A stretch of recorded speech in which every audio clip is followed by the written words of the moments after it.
Hi, welcome to Your World. I am Aisha Fabian and we are going to give you a roundup of headlines that is happening this week in Indonesia and also around the world.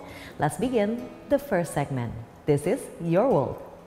Let's begin with our first segment where civil defense teams recover bodies as Gazans return to devastation amid famine. Global leaders meet in Istanbul and discuss deployment. Meanwhile, a powerful 6.3 magnitude quake kills at least 20 in Afghanistan.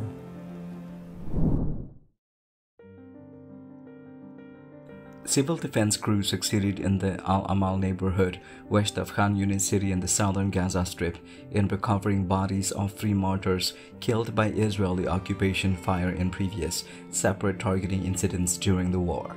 Meanwhile, the civil defense teams are struggling with search operations due to lack of necessary equipment, in addition to the occupation preventing civil defense crews from accessing areas classified.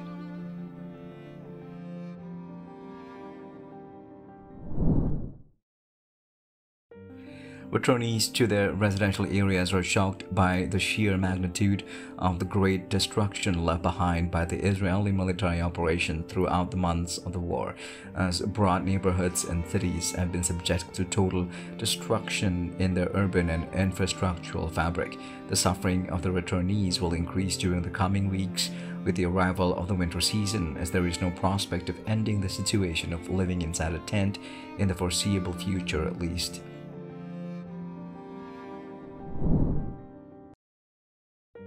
The repercussions of famine continues in Gaza due to Israeli occupation preventing the entry of necessary quantities of food to eliminate the food crisis, as stipulated by the first phase of the ceasefire agreement. This drives citizens to continue scrambling towards points that distribute cooked food affiliated with the World Central Kitchen to the hungry. Foreign ministers from 7 countries that attended the Gaza meeting with US President Donald Trump in September gathered in Istanbul, chaired by Turkish Foreign Minister Hakan Fidan. Discussions are focusing on securing a lasting ceasefire in Gaza and increasing humanitarian assistance to civilians. Participants are also expected to emphasize the importance of protecting the legitimate rights of the Palestinian people and preserving the two-state solution vision.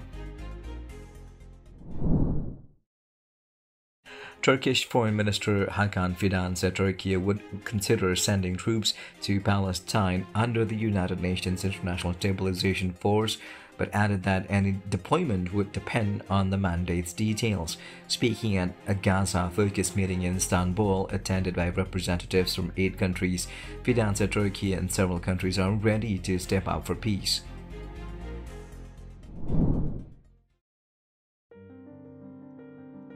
A former prisoner from Gaza, Mahmoud al-Bufal, spoken about his ordeal of being arrested from a hospital and losing his eyesight while in Israeli custody. Mahmoud recounted how Israeli forces detained him at Kamal Adwan Hospital in northern Gaza, where he had sought shelter. During his detention, he suffered severe beatings and torture, which caused him to lose his eyesight. Despite all these miseries, Mahmoud recalls maintaining hope even in the darkest moments of captivity.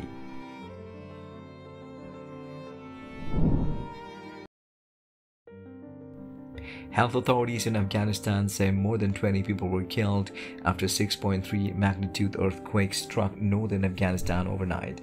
Hundreds have also been left injured. The earthquake struck near Mazar-e-Sharif, which is home to around 500,000 people in the early hours of Monday.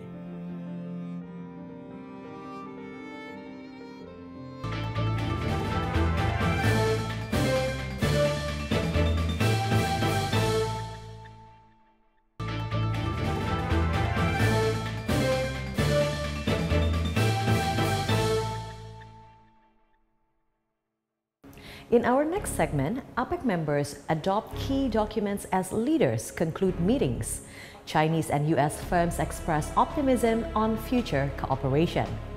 And the 2026 APEC host city unveils its promotional videos. Ukrainian President Volodymyr Zelensky said that he held talks with NATO representatives from the United States, United Kingdom, Germany, France, Italy, Poland, Canada, and the Netherlands. He also expressed his appreciation for their ongoing defense support and urged them to strengthen Ukraine's air defense capabilities ahead of the approaching winter. Zelensky added they also discussed the importance of maintaining sanctions against Russia and other key pressure points to compel it to end the war.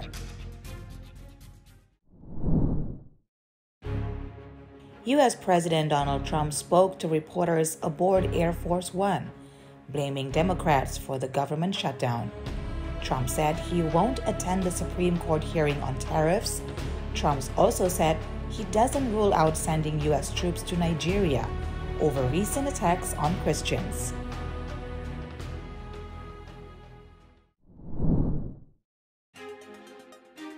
Chinese Vice Premier He Lifeng co-chaired the 29th session of the Committee for Regular Meetings between the Chinese and Russian heads of government, with Russian Deputy Prime Minister Dmitry Chernyshenko on Sunday in Zhejiang Province.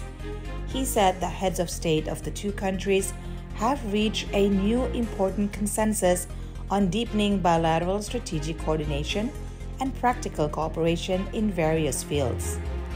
He noted that China is willing to work with Russia to follow the important consensus, continue giving play to the role of the Committee for Regular Meetings between the Chinese and Russian heads of government, promote bilateral mutually beneficial cooperation further in various fields, oppose unilateralism and trade protectionism, and safeguard the multilateral trade system.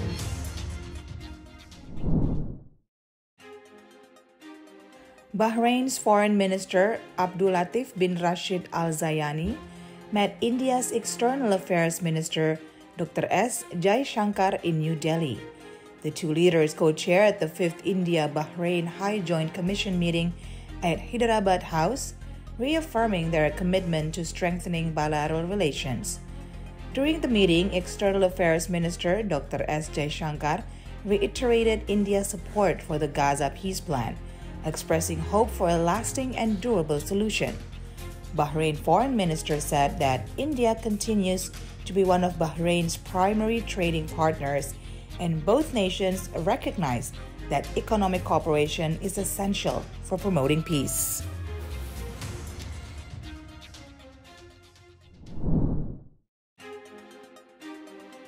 Speaking at a press briefing after the 32nd APEC Economic Leaders Meeting, the President of the Republic of Korea, Lee Jae-myung, said that 3 key outcome documents were adopted at the APEC Summit in Gwangju.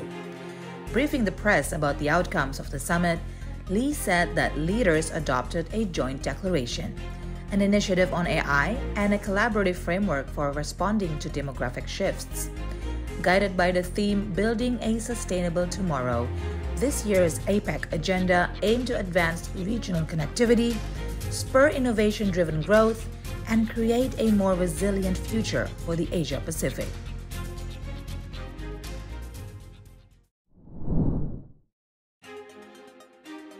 China Council for Promotion of International Trade spokeswoman Yang Fan said, Chinese and American business communities are a vital force and direct beneficiaries of stable economic cooperation.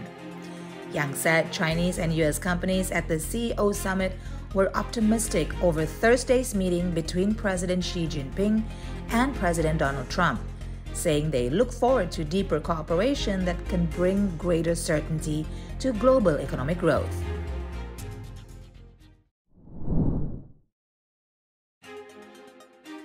APEC leaders reaffirmed the forum's role as the region's leading platform for economic cooperation and innovation. They agreed that technology and artificial intelligence should serve people and social progress while calling for more inclusive approaches to employment, education, healthcare, and public finance. Addressing the meeting, State President Leung Chung urged members to build a shared vision for innovation, strengthen cooperation between governments, scientists, and businesses, and promote safe, reliable digital systems to support sustainable growth across the region.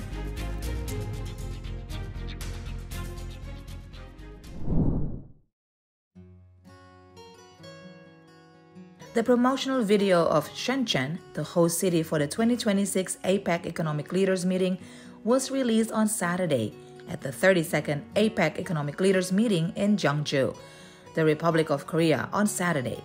Chinese President Xi Jinping announced that Shenzhen will host the APEC Economic Leaders Meeting in November 2026.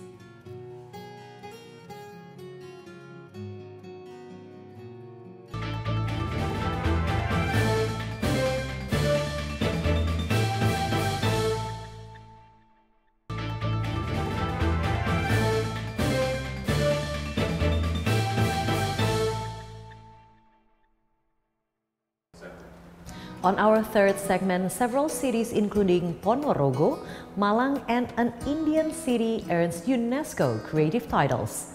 And Egypt celebrates its Grand Museum opening.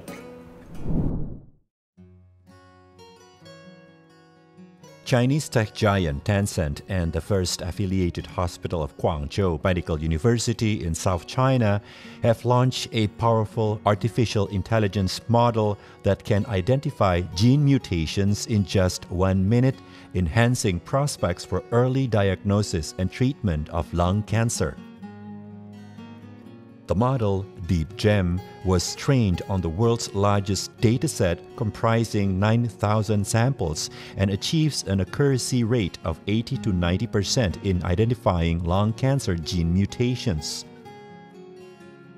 By reducing both the time and cost of testing, DeepGem offers new hope for patients, particularly those in rural areas.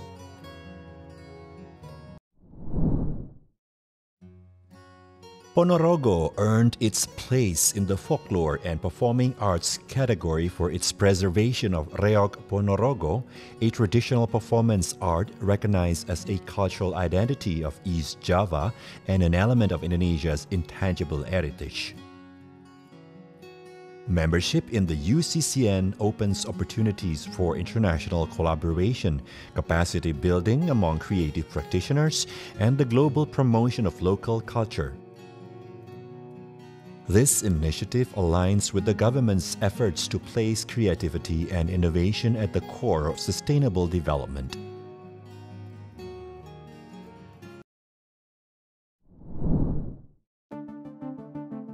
Malang City has been selected under the Media Arts category thanks to the rapid growth of its digital, animation, and visual arts industries driven by young creatives and academics. Following the formal announcement by UNESCO Director General Audrey Azoulay in Paris on Friday. With the addition of Malang and Ponorogo, Indonesia now has 7 cities recognized by UNESCO as part of the world's Creative Cities Network, further solidifying the country's role in advancing a culture-based and sustainable economy.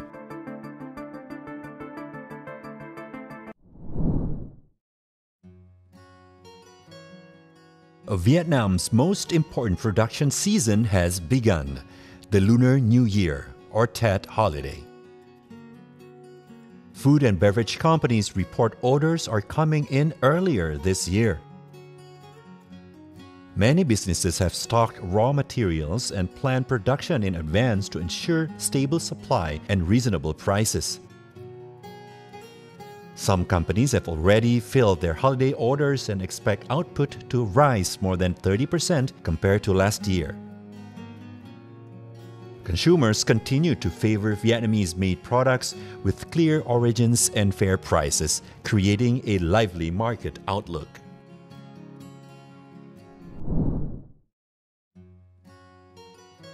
Ho Chi Minh City has been recognized by UNESCO as the newest member of the Creative Cities Network in the field of film, making it the first city of film in Southeast Asia.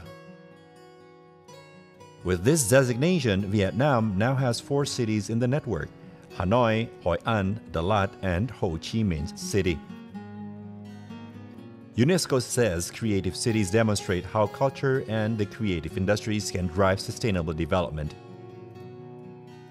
In Ho Chi Minh City alone, the cultural and creative sector employs over 100,000 people and generates more than $4 billion. Film is a flagship industry, accounting for around 40% of Vietnam's cinema market.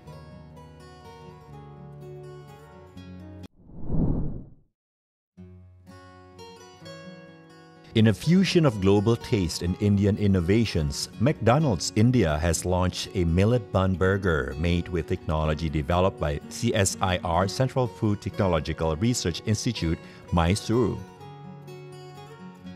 The move marks a major step in taking the Videshi to Swadeshi concept global, integrating traditional Indian grains with international fast food standards. Sharing the milestone on social media platform X, Union Minister Dr. Jitendra Singh called it a proud moment for Indian science and innovation.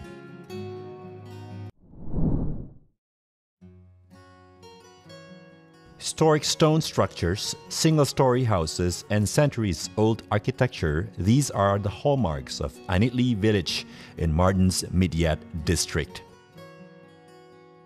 The village has been named one of the best tourism villages 2025 by the United Nations World Tourism Organization, or UNWTO.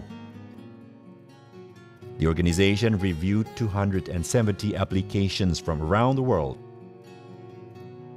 Formerly known by its Syriac name Ha, Anitli became one of the only 4 villages from Turkey to make it to the list, thanks to the efforts of Midyat municipality. Each year, thousands of visitors travel to Anitli to explore its unique architecture and living cultural heritage.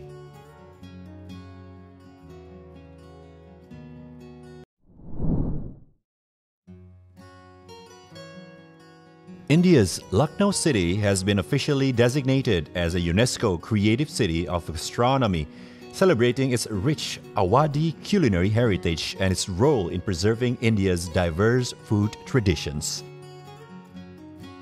The recognition places Lucknow among the world's leading gastronomic destinations, honoring its centuries-old cuisine, craftsmanship, and culture of hospitality. From kebabs and biryanis to intricate Mughlai sweets, the city's culinary artistry continues to attract global admiration. The designation also paves the way for enhanced cultural exchange, tourism, and sustainable food innovation. Of Egyptian history. The cost of the project is estimated to be over $1 billion.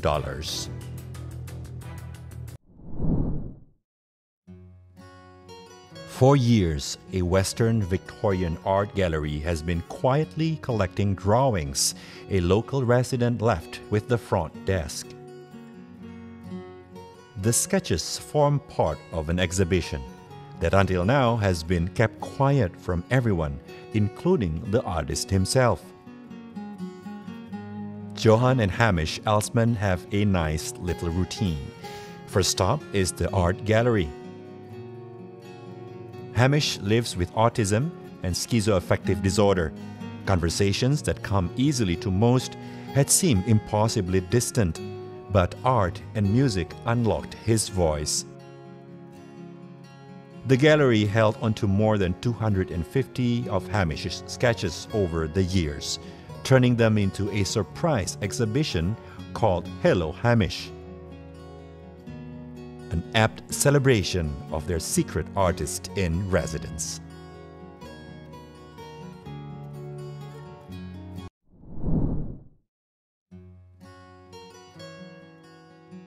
There is an historical market near Suvarnabhumi Airport called Huatak Old Market.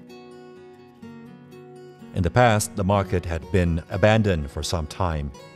The community made several unsuccessful attempts to revive it until the boat-riding cats finally brought it back to life.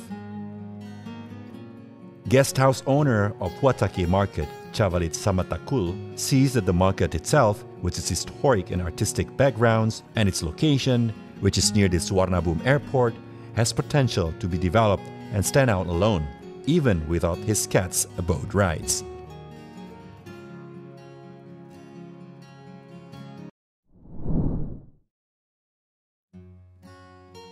Turkmen national team delivered an outstanding performance at the ongoing 3rd Asian Youth Games in Manama, earning 3 medals, 1 gold and 2 bronze. The Turkmen delegations, consisting of 38 young athletes, is competing in 8 sports, including weightlifting, boxing, wrestling, basketball, and kurash. The star of the day for Turkmenistan at the 3rd Asian Youth Games was Didarbek Jumabayev, who set a new Asian Youth Games record and brought home 2 medals. Another bronze medal for the national team was won by Leyli Yusupova, a 10th grade student from Labab Velayat, who became a prize winner in the kurash wrestling competition in the under 52 kilograms category.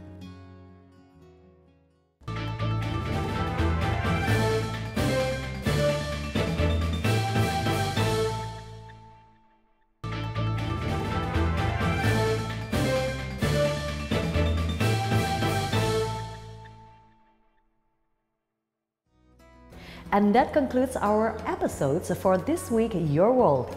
I am Aisha Fabian. Thank you for watching and goodbye.